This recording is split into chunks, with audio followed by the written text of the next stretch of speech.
Gordon Flashu hrabro grabi, pogledajte samo tu djevojku, koja je to brzina? Kojom brzinom se približava u prvom zavoju?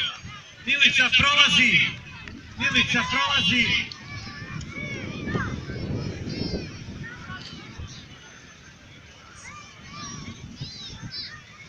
Milica hrabro napreduje, približava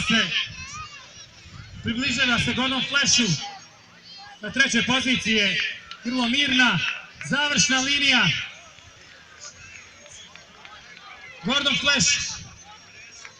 Gordon Flash prolazi prvi kroz cilj. Ne, još uvijek je Milica prolazi prva kroz cilj, druga pozicija. Munis Kustić. Milice na var staru, pa pozdravimo je. Treća pozicija, grlo mirna. Enis Kustić. Sve pohvale